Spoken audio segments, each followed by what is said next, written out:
All-Star voting is out. The season is upon us, and it's looking like it's going to be an interesting game this year. And we kind of wanted to talk about the All-Star game as a whole.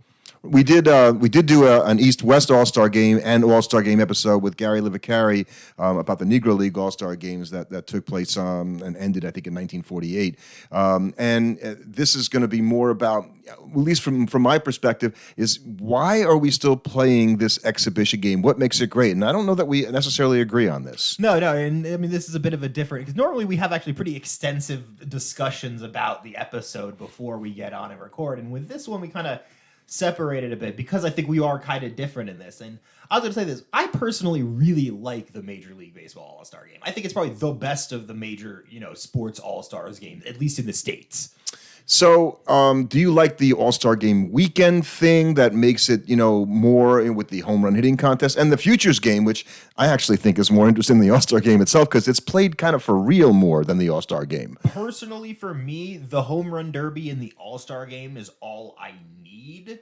I'm kind of glad that we've never gone into doing some kind of silly skills competition. Oh yeah, you're right about that. Like having a third, because it's like we have the like the hockey thing, like where you have the fastest slap shot. Right, or you have the home run derby on Monday, then the game on Tuesday normally. Right, the Futures Game is I think Sunday. Might be Sunday. I'm just saying, I'm glad we don't, and that's when they also do the celebrity game. I'm just glad there isn't some third event on Sunday that's like the skills challenge where we're gonna see who's the fastest from first to second or something. Just because that's just so pointless to me. So, my historical bent here. I'm going to always look at it from, how did we get here from there? And the All-Star Game was first played in 1933. And the second year, 1934, is the famous All-Star Game where Carl Hubbell of the New York Giants, the guy who threw a screwball, a lefty, and he was one of the first guys to throw a screwball. I'm reading a great book right now by Peter Morris called A Game of Inches. And it basically tracks all the different pitches and all the different hitting over the years since baseball started about how we got to now. It's really worth reading. It was documenting that first time a guy like Hubbell kind of brought very few guys threw the screwball. Hubbell comes in the 1934 All-Star Game and he becomes a new screwball pitcher and sort of brought it back as a lefty. Struck out 5 Hall of Famers in a row, a record that still stands. Future Hall of Famers in a row: Babe Ruth, Lou Gehrig, Joe Cronin. Trying to think of the other two guys. Anyway, so that was a great thing for the All-Star Game because that moment sort of encapsulated this coolness. In a way, because now, but I wonder if that was as much an in the moment thing as it legitimized it years after the fact when those 5 guys made the Hall of Fame. No, I think it happened. So think about the time. Jimmy Fox was the other guy, and Al Simmons. So those are the 5 guys. I think because it happened. This is the Depression, right? Ending the Depression, 1934. So there's no other All-Star games, right? Like hockey didn't start. Let's say I have the other ones where they all started later. The NBA started in 1951 with their All-Star game. The NFL in 1938, which surprised me, but really the Pro Bowl didn't start till 1950. That's when and the All-Star game in hockey didn't start till 1947. So baseball had it to itself for a long time, and all the focus was on 15 years. Yeah, and you didn't have the guys play each other during the season. And baseball also commanded a much larger lion's share of the national attention when it came to sporting events. When it really was America's pastime. Right, basketball and football and hockey were much lesser in comparison to where they are, and certainly where they are today, where they eclipse baseball and 2 of them now. And it was so important for the teams to win the game. There were monetary aspects of that, right? So for winning the All-Star game, you got more money than the losing team, and you needed that money. Right. You didn't have these crazy contracts with all these inbuilt bonuses. Now, for a lot of guys, making the All-Star team is a huge deal for making money for them. That's a great point. But winning the game has no outcome because, to anybody that saw, as soon as we made the game worth something in 2002? 2003, after the tie in 2002. But that was, as soon as we did that, we all realized, this is awful. We don't like this. So we talk about Bud Selig sometimes. So he was the commissioner when it was his genius idea after 2002, the 7-7 tie, to say, well, this isn't good. We should play for something. So they did that from 2003 through 2017, and we both were shocked. Right. I could have sworn that it went away after 1 year because everybody just was so universally this is a bad idea. Right, and so they finally did decide it was a bad idea, and now the World Series host is the team with the better record of the two teams that are playing in the World Series, unless it's a wild card team, in which case then the other team gets it. Understand? So, so if you win your division, if you're both division winners, the better record gets home field advantage. Right. If one of you is a wild card, the team that won their division gets home field advantage. The Phillies would not have been the host team no matter what. Which I think, had they had a better record. That's a fair way of doing it because it's still a very significant reward for winning your division and performing well in the regular season. So what I didn't know is, and I was kind of joking when I thought about it, I said, so if they play to a tie now, they have a tie-breaking rule, and you know what it is? No. It's a home run hitting contest. Oh, that'd be so much fun. For a game that nobody cares about winning? I'm telling you. I don't understand that. Though unfortunately probably won't happen now due to injury. You're telling me you wouldn't want to watch Alonso and Judge face off in a home run contest to determine the winner of the... So this is what they wrote last year. Last year was the first year that you could have done this. So play will briefly be paused to allow the ground crew to reconfigure the field. Okay, so I have to think about that. Is that putting the pitching thing? The grade. Each player who participates will get 3 swings to hit as many home runs as possible. Each player will take an unlimited number of pitches without counting it against their swing total. So you can stand there for 10 minutes and go, nope. Not that one, not that one, not that one. So players can hit in any order with the two teams alternating. The visiting team will hit first and the home team hits second. Anyway, the most total home runs declared, and if it comes to pass, if they tie, they actually do have a tie. So they don't end it with a home running contest if they tie in the home running contest, which is then even sillier than having the home running contest. If we're not going to break the tie, why are we doing this in the first place? It's the home run contest is going to take that long, so it seems kind of strange to me that you would call it off just after 3 swings. Well, yeah, exactly, because the idea of not having it go into extra innings is you don't have enough pitching in an All-Star game to do that. Made it way more fun is if it's tied after 3, you start again, but anybody that's hit already can't go again. And the pitchers have to start hitting. That's when it gets real interesting. Have the pitchers hitting a home run hitting contest. Now that would be great. Then you start to get the fun guys going. But because it's an exhibition, and all the All-Star games are an exhibition, there's no...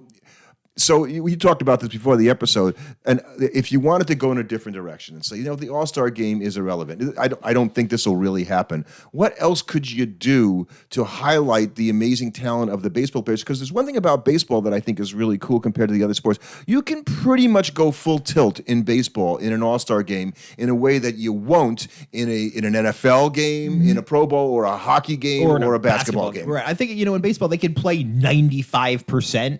But the things you're probably not going to see, you're not going to see guys busting it down the first baseline on a ground ball, trying to beat out the hit in the All-Star game. And that's okay because you don't even see that in every regular season game. Guys will not leg out ground balls. So I think that, and pitchers, people want to say, you're telling me they're not going out knowing they're only throwing 1 inning and just letting it all hang out in that inning? No, these guys know they're going out there to put on a show, and they're throwing everything with those pitches. And that's how we got to now, right? Because in 2002, in that 7-7 game, they ran out of pitchers. Right. So they didn't, and then with the same thing, you can only have, unless you're going to invite another 5 pitchers aside to the team, so right? Unless you want to start having a bunch of random middle relievers showing up. Well, I would say if you got 15 pitchers, you're not into random middle relievers yet. But if you have 15 pitchers, a good number of those are going to be starters that are only going to throw 1 inning. So if they're only throwing 1 inning, you're going to plow through 8 pitchers by the 9th inning. And managers and teams, right, don't really love their players, particularly their pitchers, going to the All-Star game because nothing good can come from your pitcher being in the All-Star game, right? The only thing that can happen is he can get hurt. I mean, it can't herald the coming of a pitcher. We all saw Matt Harvey when he Jacob DeGrom when he had that inning that half inning in the All-Star game where he just struck out 3 guys and it wasn't close. But when you're 23 or something like that, it's different. It's a little than putting, if Max or Justin Verlander were there. Well, they'd have to be pitching well enough to be an All-Star. Which is not happening right now. Yeah, no, Kershaw could be in the All-Star game this year. Yeah. And the Dodgers probably would not love if he threw 20-something pitches in the All-Star game if he didn't have to. And because it's an exhibition, teams, if you pitched, let's say, on Friday in your regular rotation spot or Saturday, you're not pitching in the All-Star game if you went 5 or 6 innings. Right. You're going to beg off. Like, oh, you made the All-Star team because you had the best record, but you pitched on Saturday, and the man like, nope, he's not pitching. I mean, even the pitcher's probably like, I'm not pitching. And then sometimes they'll try to coordinate the pitcher who's going to be an All-Star game to throw enough in front of the game so that he can have his regular rest. They try to make sure the starter does that at least. Whoever the guys are getting nominated as the starter. But all of this is for an exhibition game, and that's the thing that. And so it's not the midseason. It's not the midseason classic. It's there's nothing classic about it because the teams are not trying to win. They used to try to win the game until I don't even know when. To me, it really changed when they started interleague play in 1997. That's, to me, when the ship went off. Because the whole point of the All-Star game was you don't get to see, in those days, Griffey play against Bonds and things of that nature. That they don't ever face each other and all that unless they make the World Series. Ha-ha, Seattle. That didn't happen. And so then you lost it, right? They had the 20, you'd play 15 games against, the other league, and all of a sudden you're playing the other league, and no longer is the uniqueness of an All-Star game as unique. There's just the uniqueness of seeing, Shohei Ohtani and Aaron Judge playing on the same team together. After watching the World Baseball Classic, I feel differently, even more differently about it because that was so great because everybody was going 100%. And so that's the difference between the All-Star game. The thing is that the problem you have with the All-Star game is not a solvable one. I totally understand that. Because your complaint is basically they're not treating it like a real game, but it is an exhibition game. It will never be that. So what can we do to make it more interesting? I don't think we need to do anything. It's already the best All-Star game because the guys play the closest to real. That's because the other ones are even lousier. Exactly. There's not a way to do a high-stakes competitive game that also doesn't matter. Yeah. Yeah, at that time of year. At any time of year. You think the teams are going to be excited to have an All-Star game in the middle of November for their guys? When the players aren't going to want to do it. Not anymore that the owners are going to go, let's have the World Baseball Classic every 3 or 4 years in the middle of the season, and we'll take a month off for baseball, and I'll risk my $100 million players. Not happening. The All-Star game is tolerable for the owners because, one, they know the guys aren't going all out. And if you get hurt in the All-Star game, it's kind of a freaky injury anyway that you could kind of just go, you know what, if that was going to happen, it was going to happen at some point this year to this guy. But I think also it's for the fans. Yes, you do have interleague play, but if you're a kid on the East Coast and the one season series you see against the Dodgers takes place when they're in LA, it's not like you get to watch the Dodger series. Right, but that it would never happen, I guess, is what it came from. It never happening, Right, but that's not a feature of old baseball. I think it just made the game, and that's why the teams made the game worse, and why they wanted to win so much, right? Because you actually played for league pride. Do you think they're really playing for league pride? No, they're not. The AL guys we want to beat those NL guys. I'm going to say this. I don't know how much they were playing for league pride as they were playing for their pocketbooks back then, because the monetary. I want the money. Right, the monetary compensation being so much a part of their annual income. That's a lot bigger of a deal than it is now, where the guys probably don't even notice the change in their banks when they play and win the All-Star game. And I didn't look. I should have looked it up. When the fans, it's in the 70s where the fans started voting, and they counted the fans' votes, as helping get the starters, which is the way it is now. They pick the starters, and then you can fill out the team with other guys. That right there alone decreases the competitiveness of it. But before that, the players would, and the managers would choose, the other players on the team. I think you could vote for guys on other teams. And so you had guys, how many? So the guy who made the most All-Star teams in history, if you had to guess, how many would it be? Forget about who it is. Probably it's going to be in above 15. 22 for Hank Aaron. He played in 22 All-Star games. Could you imagine a guy playing in 20? Now, Mike Trout is the second current active leader in All-Star games. Who's the number one active leader? Miguel Cabrera. He's got 12 going into this season, and he's not going to be. He might be an honorary All-Star this year. Just because they might bring him something there. like that. I feel like Miggy should be at the game. I think they brought Pujols. I think Miggy should be. Well, Pujols actually had a really good season, but that was after the All-Star break. Interestingly, when he went to St. Louis. Trout has had 10. And he'll be an All-Star this year for sure. So I think it's pretty safe to say you're not going to have a 20-year All-Star player because I think ever one again. of the flip sides is that the players are more likely to cling on to a player that's past their prime. I want to say more likely than they were than the fans. Oh, I think because the players will go, well, he's Hank Aaron. He's like they're going to play homage to that guy. You're right. Right. They're I'd say going that's to true. more so than the fans, where the fans are going to be a lot quicker to go, well, they don't have the numbers. I think whereas the fans would be a lot quicker to kind of put in a young guy that probably doesn't deserve it just because he's got the brief window of numbers. At the end of his career, Willie Mays, who was a second all-time tie with Stan Musial with 20 All-Star Game appearances, made an All-Star team as a Met. Okay, he wasn't really an All-Star game. That was homage to we want to pay respect. The greatest player maybe ever to play the game, right? Respects to Willie and make sure he gets put in the All-Star game because you didn't want to be the guys that didn't vote him in. Now the players will tell you it's very meaningful to be an All-Star, right? To get in that clubhouse, to be a part of that, to make it so it means everything to them. So I'm not advocating for the All-Star game going away, or that they don't care. No, I think they do.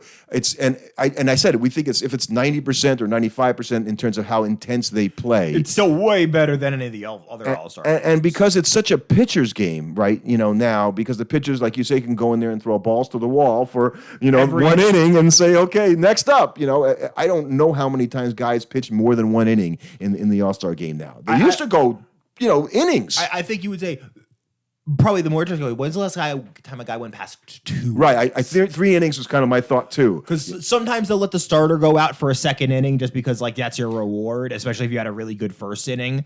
But I can't remember the last time a guy threw 3 innings in an All-Star game. Yeah, I don't think I think that's the level, right? Because when they were trying to win the games and Seaver started the game in 1970, I'm sure that a guy like that would have. And I don't remember. I'm pretty sure they pitched as many as 3 innings at that time because you're trying to win the darn game. So you don't really care if some of your All-Star pitchers at that time don't pitch. Right now, it's kind of seen as like not a good thing if all the guys don't get in the game. Yeah, but it happens even today. It happens that more so with the pitchers, just because it's hard to fit 15 pitchers in there. But even then, it stings especially because you also have the other rule that every team has to have one representative. Right. That alone, when you think about it, compromises the competitive integrity of the All-Star game because you're not picking the absolute best team. And what you used to be able to do, right, is you had your pitcher in there and his turn to come up the bat. You'd pinch hit for him. So you get a lot of those hitters in the game replacing the pitchers when their turn came around in the lineup. Don't have that anymore. You just have a DH spot. So makes it harder to bring in substitutes, right? Because you can't use them as pinch hitters unless you take out somebody who's already in the game. Exactly. Which is what they do. Yeah. So, and defensively, I don't know who even stays up to watch the end of the All-Star game, by the way, right? Because it goes on until like 12:30 here on the East Coast. So you don't really see the guys pitch the end of the game. And the games themselves, I think the home run hitting contest is more interesting. It's certainly more of a there's certainly more dramatics to the home run contest because it's more of a show, right? It's more of a show because the winner is really being crowned in that moment. Well, you said it. It's an unsolvable problem, and I don't like unsolvable problems. Right. I think that's the unfortunate thing about the All-Star game, and what you need. What I think the thing for people like you just have to enjoy it for the fact that it's an exhibition. It's a chance to see guys that don't normally get to play together. A chance for them to play together. And it's only for one night. It's a chance just to celebrate baseball on that night, much like the World Baseball Classic. I celebrate baseball every day. I know. I think the old guy, here, who can remember when, the Pete Rose crashing into Ray Fosse in the 1970 All-Star game.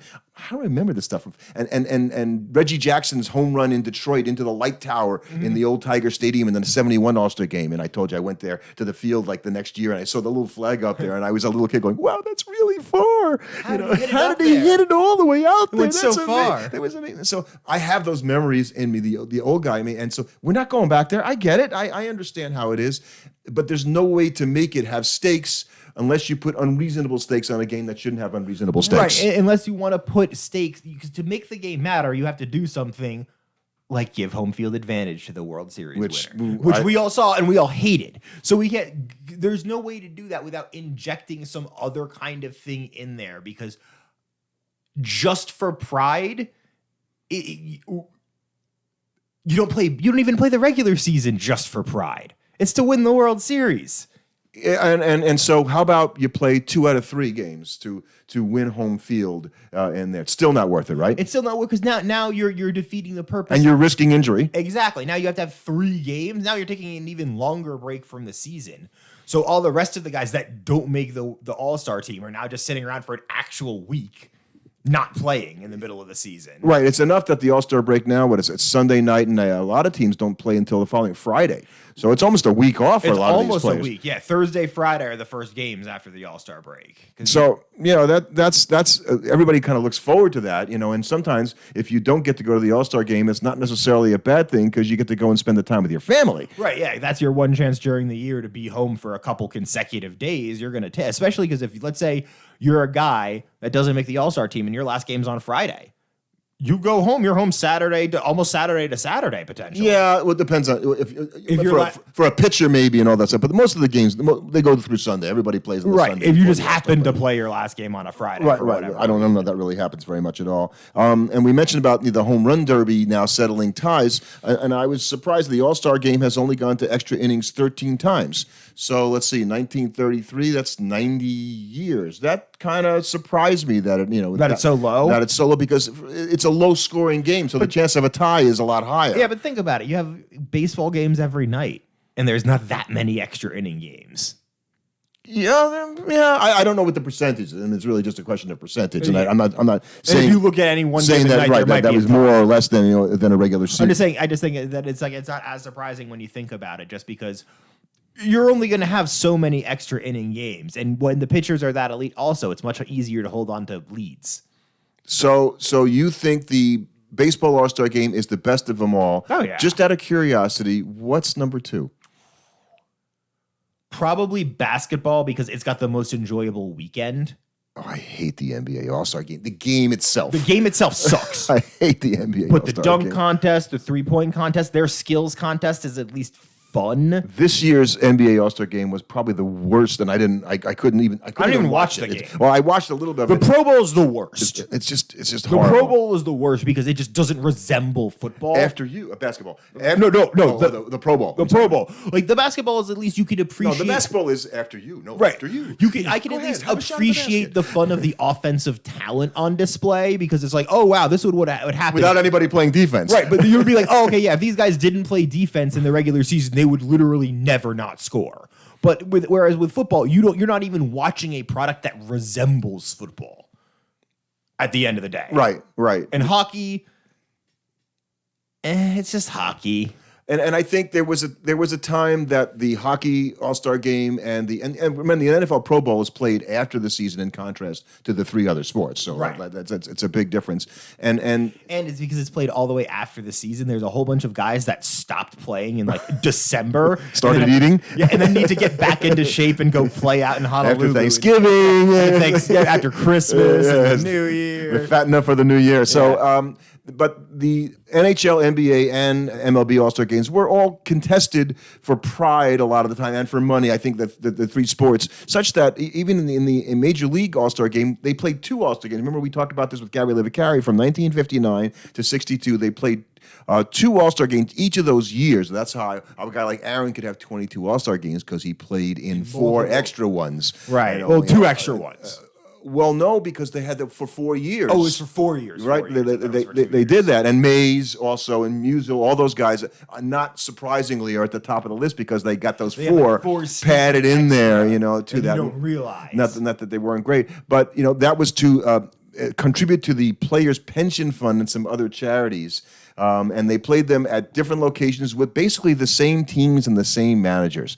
And to have 2 All-Star games like that. Yeah, you're going to tell me that didn't lower how the competitive drive of those games? They said, and it's funny that it happened the year after the Dodgers and the Giants moved to the West Coast. I don't know how interrelated they were, but it's kind of interesting that, that's when they started. And they quickly dispensed with that after 1962. Right, because I'm going to tell you, that would lower my excitement for the game because it's like, well, they're just playing another one later on. You're not going to care as much about any one game, and then if you're losing the second game but you won the first game, do you really care? You already got a win under your belt. I'm thinking about the pitchers, like making the pitchers do something like other than pitch in the game, like have them hit or have a home run, have the home run hitting contest be between the pitchers at the end of the game. Now that would be hilarious. You'd be out there for like 2 hours. Right, that'd be the problem. The other fun thing would be you just switch it. You have the pitcher's bat and the hitter's pitch. Now you got to get a bunch of guys. Yeah, that's one of the reasons why I guess they went to this whole tie-breaking thing, because in that year, 02, where they had the 7-7, and you weren't going to have the shortstop come in and start pitching. That would have made a mockery of the game. But I think that they need to come up with some more. Needs to have some more jazz. It just feels to me like it could use a little pizzazz, and I'm not sure which way to go with it. Like I said, getting the pitchers involved is a silly idea. I mean, all you got to do is get some bad blood between the 2 leagues. That should add some pizzazz to the game. Yeah. Just gotta have some guy come out and talk about how the American League is so much better than the National League, and then bam, you got an instant rivalry again. That would be cool. Right. You just need that. You just need something like that. Even if the players don't really believe even it. If they don't you believe change it. leagues like that right, all the but time. even if you don't believe it, all you need is Aaron Judge to just come out and say, well, yeah, of course we're going to win. We have a much more difficult league. All the better teams are here. Boom, controversy, drama, excitement. So, and if you were to change baseball, right, and make it more like football in that, it's just going to be MLB. There's no league. There's no leagues anymore. What do you need the American League and the National League for? Well, you have the AFC and the NFC. Right, conference-wise. And so because you're playing more games against your teams on that side of the equation a little bit. Is baseball, does it really need to have 2 leagues? The rules are the same now. So there's no DH. You have 2 leagues just for the purpose of having the current structure to play up into the World Series. And having one combined playoff, I think it would just be I'm not weird. talking about a 30-team league, but you could have 2 15-team conferences.